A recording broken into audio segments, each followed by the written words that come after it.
Gibran Raka Buming Raka dulu jadi rebutan, lah kok sekarang diributin? Sekarang yang gaduh soal posisinya wakil presiden Gibran, apa nggak malu ya mereka? Apa nggak inget dulu rebutan Gibran? Loh iya, beneran ini fakta dan sudah banyak saksinya. Kalau dulu sosok seorang Gibran Raka Buming Raka ini jadi rebutan. Analisa saya ya, orang-orang ini yang menyerang Gibran itu untuk melucuti kekuatannya Pak Prabowo Subianto. Makanya tadi saya bilang, loh apa mereka nggak malu? Dulu loh Mas Gibran jadi rebutan, sekarang diributin. Di antara problem dari semuanya sekarang ini yang mencoba menyerang Gibran itu, menurut saya itu karena nggak suka Prabowo. Sebenarnya gitu. Iya. Jadi dia sudah terjebak sebenarnya pada pikiran kecil ini. Coba cek semuanya, intinya nggak suka Prabowo. Kalau misalnya Gibran jadi wakil Ganjar, no problem. No problem pasti. Gibran jadi wakilnya Anies Baswedan lebih nggak problem lagi. Iya. Tapi ini karena menjadi wakilnya Prabowo. Iya. Dan mereka terjebak pada pikiran kecil tentang orang. Mereka sudah memblacklist orang yang bernama Prabowo. Saya tahu ini kalau kita cerita bagaimana orang-orang itu sampai pada kesimpulan itu, ya menurut saya itu agak memalukan begitu ya. Karena soal ketersinggungan dengan gaya, ya kan? Soal kekecewaan dari fakta bahwa dia berasal dari rezim Orde Baru dulu, yang orang tidak tahu bagaimana tarik-menarik dinamika antara Prabowo dengan rezim Orde Baru. Kenapa di elit-elit militer dia itu menjadi, pada waktu itulah, dianggap pengganggu lah. Yeah. Sebagian karena sikap kritisnya, karena keberanian bertemu aktivis kayak kita, ya kan, karena outspoken, berani bicara, berani melontarkan perlunya reformasi ekonomi pada saat Orde Baru begitu kuat berkuasa. Tapi orang-orang itu dari dulu memang punya masalah pribadi dengan Prabowo. Jadi kalau kita cari rasionalitasnya tentang Gibran, tentang Pak Jokowi, nggak ada. Simply karena Pak Jokowi membiarkan, ya kata Pak Jokowi, Gibran sudah dewasa, ngapain dilarang-larang kan? Masa orang sudah jadi wali kota masih diatur kayak anak masih nyusu sama ibunya, kan nggak bisa begitu dong gitu. Tapi lagi-lagi kalau nyebut nama-nama, begitu dia nyerang Gibran itu pasti punya masalah dengan Pak Prabowo. Karena Prabowo ini menurut saya, ini yang kita baca sejarah ya. Abang bayangkan aja. Ini orang dalam bahasa lain ya, kalau kita bicara pemimpin-pemimpin pemersatu di dunia. Seperti Mandela gitu ya. Itu orang-orang yang memang mengalami juga dalam dimensinya dia pahit getir dari hidup dalam transisi dari otoritarianisme lalu mengikuti demokrasi, bikin partai politik, mengirimkan ribuan orang menjadi pejabat publik dalam transisi ini. Sehingga kalau dibilang ini tokoh demokrasi, dia aktif menghidupkan partai politik sebagai backbone inti dari demokrasi kita. Dan tekun dia bertarung berkali-kali dan dia mengetawakan dirinya karena kalah berkali-kali. Dia ketawain dirinya. Sering kalah katanya gitu. Datang ke Pak Jokowi katanya, Pak saya belajar sama Bapak. Karena saya kalah sama Bapak 2 kali katanya. Di zaman Ibu Mega dijadiin wakil, gak ada orang ribut. Ya kan? Karena menjadi bagian dari mereka. Kemarin juga jadi menteri gak ribut. Wah ini menarik nih teman-teman. Dan menurutku apa yang dikatakan Bung Fahri Hamzah ini masuk akal ya. Kan belakangan ini banyak nih ya orang yang menyerang Mas Gibran gitu, yang mengatakan inilah itulah, berusaha untuk memecah lah seperti itu. Dan ini kalau kata menurut Bung Fahri ya, orang yang menyerang Mas Gibran itu sesungguhnya orang yang punya masalah dengan Pak Prabowo Subianto. Berarti tandanya seperti yang sudah aku bilang tadi, orang yang menyerang Mas Gibran, yang sekarang ini meributkan Mas Gibran, ini tuh orang yang berusaha untuk melucuti Pak Prabowo Subianto. Ini yang menit 4 cup ya. Sebelum lanjut, aku mau ngingetin kalian dulu teman-teman. Jangan lupa di subscribe channel ini, Jangan lupa di subscribe channel ini dan pastikan untuk share ke teman-teman semuanya supaya banyak yang tahu nih. Sebenarnya ada info menarik apa sih hari ini? Kalau sudah, yuk kita lanjut. Dulu jadi rebutan, sekarang diributin. Ketua DPP PDIP Puan Maharani memberi sinyal menjadikan Wali Kota Solo Gibran Raka Buming sebagai bakal cawapres Ganjar. Menurut Puan, peluang terbuka jika Mahkamah Konstitusi mengabulkan gugatan untuk menurunkan syarat usia cawapres dari 40 tahun menjadi 35 tahun.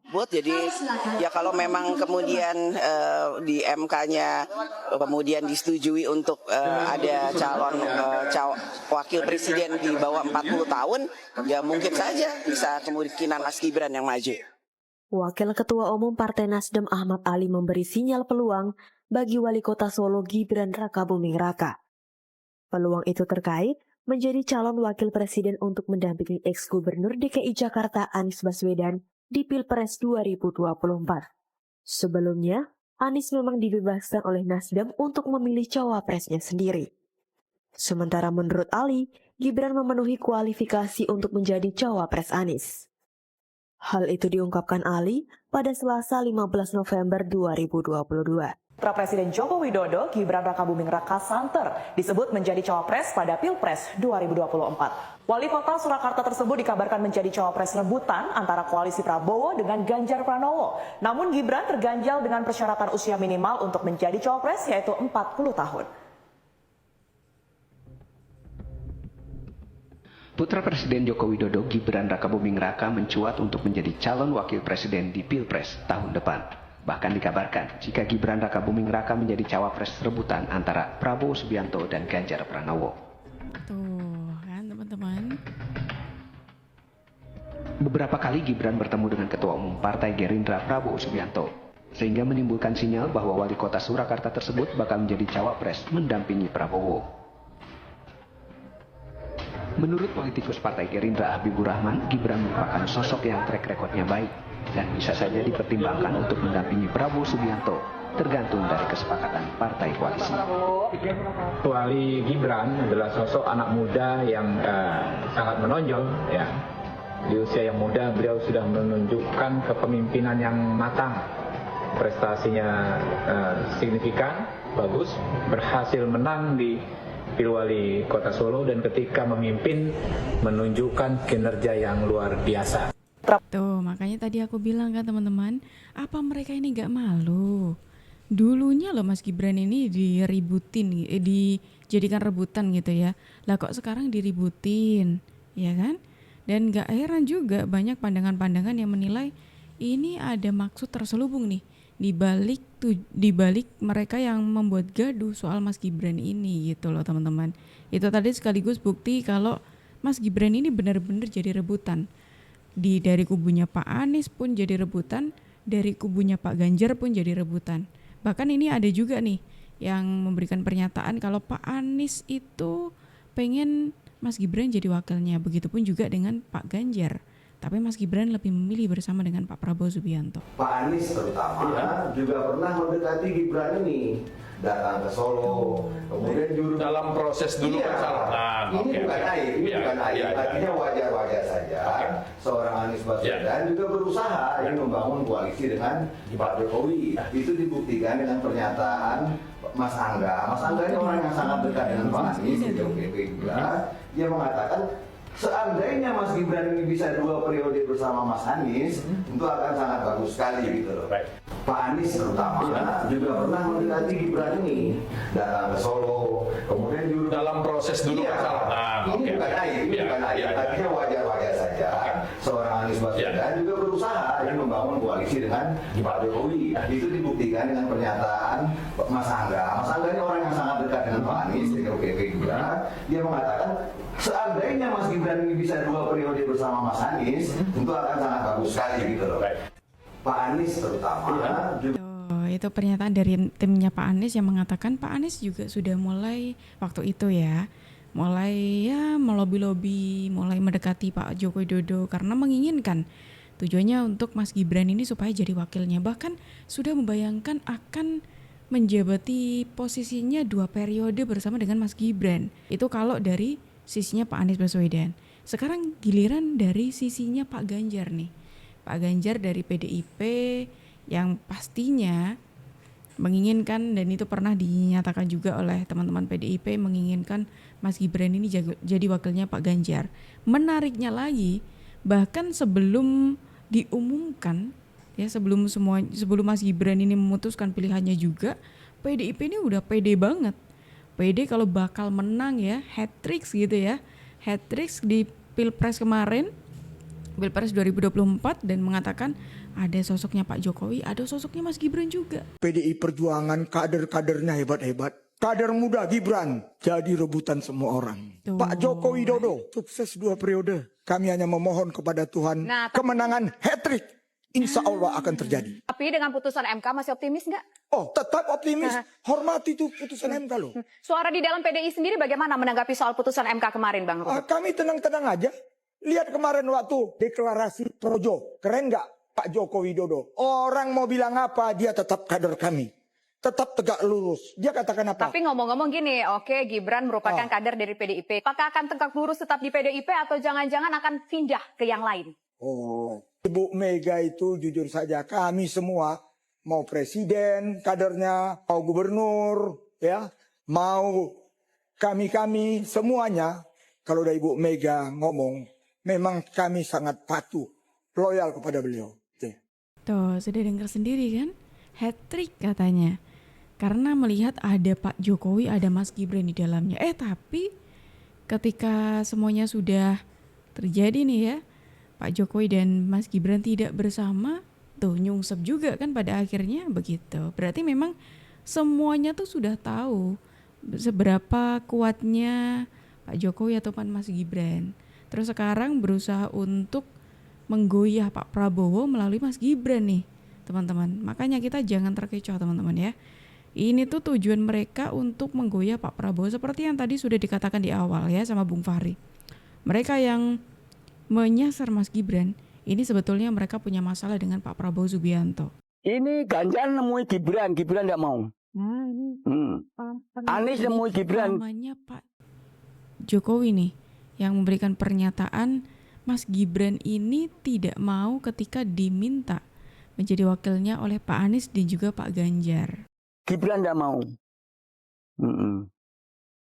Akhir seandainya ya Pak Mahfud itu tahu kalau Prabowo gandanya Gibran tidak mungkin mau jadi wakilnya Ganjar, tidak mungkin Mas. Terus terang Jokowi itu jujur Mas. Jujur. Jadi melawan orang jujur itu kan susah. Susah Mas. Orang jujur itu sudah mau digimanakan tetap terlindungi. Jokowi itu difitnah apa-apa nggak pernah, ya sudah diem. Senyumnya aja lah. Istrinya juga begitu, Pak? Buliana? Iya. Ya ikut suami mesti. Tuh, itu pernyataan dari pamannya Pak Jokowi yang menjadi saksi gitu ya.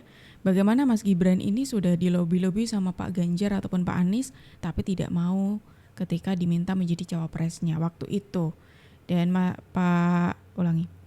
Dan Mas Gibran ini lebih memilih menjadi wakilnya Pak Prabowo Subianto, dan hasilnya sekarang Mas Gibran menjadi wakil presiden, teman-teman. Ini menjadi bukti ya, bukti untuk kalian yang mungkin tidak percaya dengan masa sih Mas Gibran jadi rebutan? Beneran. Jadi rebutan sebelum saat ini Mas Gibran itu diributin. Intinya mereka marah karena Jokowi dan keluarga. Kalau sekarang Mas Gibran diributkan, kenapa sih diributkan terus-terusan? Apakah karena proses mekanisme di MK ini? Menurut saya sih itu mah faktor pemicu. Faktor pemicu yang paling utamanya apa ya? Marah aja. Pak Jokowi dan keluarga yang diharapkan dukung pasangan ini tiba-tiba mencalonkan diri dari berpasangan dengan yang lain. Itu aja masalahnya.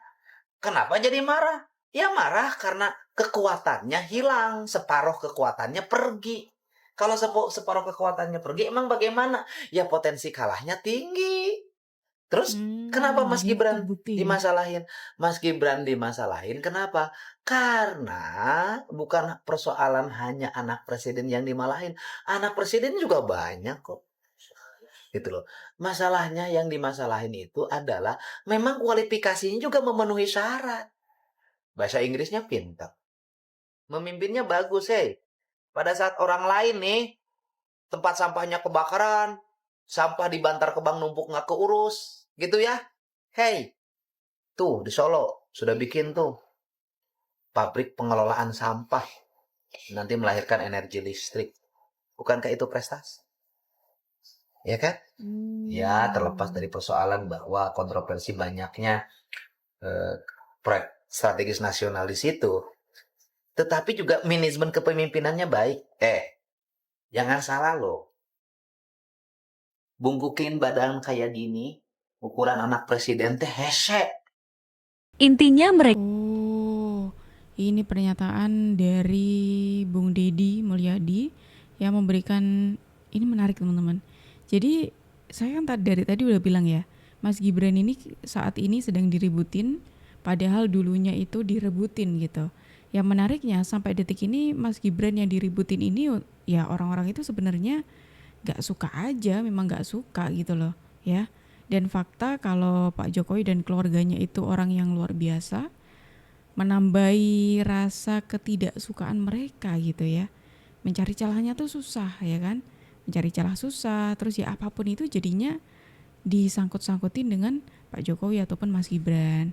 Disalah-salahin, diributin sekarang. Ya kayak gitulah teman-teman.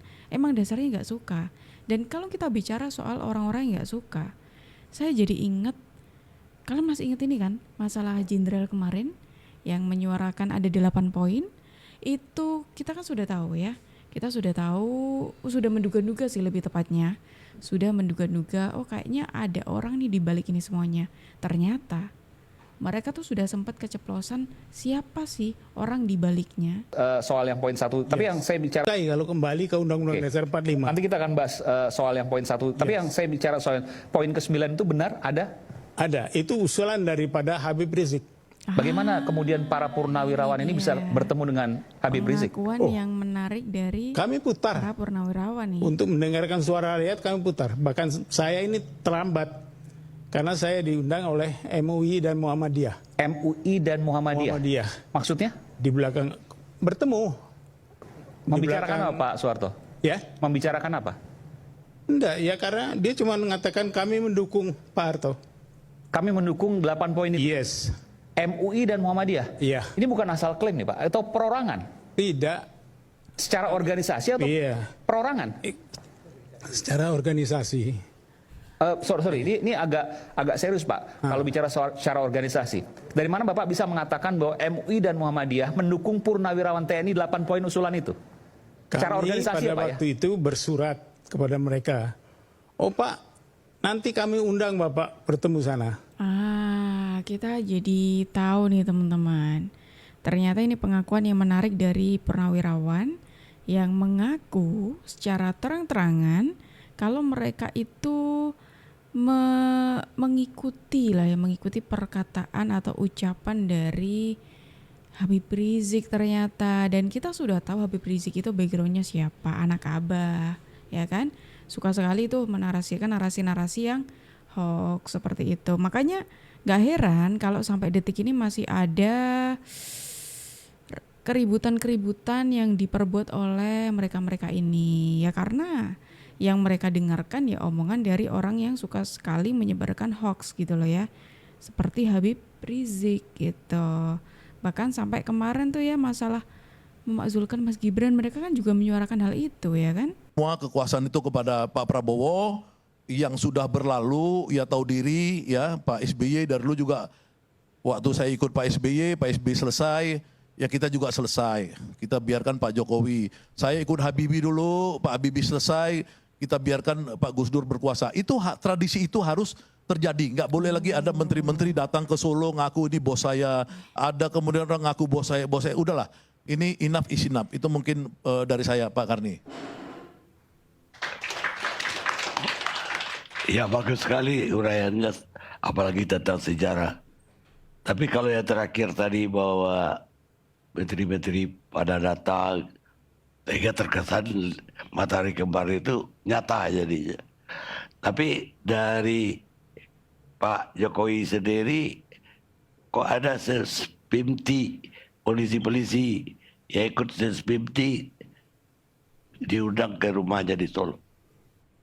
Ya makanya menurut saya kan itu kan yang sebenarnya gini, orang datang sespim misalkan seperti itu, tapi dia bagaimana membuat itu dalam suasana misalkan tidak overexpose sehingga itu kelihatan seperti orang lapor ke dia. Ini kan persoalannya ini kan selalu overexpose seolah-olah dia masih mengontrol permainan. Ya kan, padahal ini seharusnya tidak boleh terjadi. Ya dulu tidak ada begitu. Ya ini aja sebenarnya harapannya, ya enough is enough, ada bahasa Inggrisnya begitu. Jangan sampai ya mancing-mancing Pak Prabowo kembali jiwa kombatan dia yang keluar. Kalau kembali keluar ya saya kasih tahu aja teman-teman yang belum pernah di penjara Orde Baru. Saya di penjara 2 kali sama Orde Baru.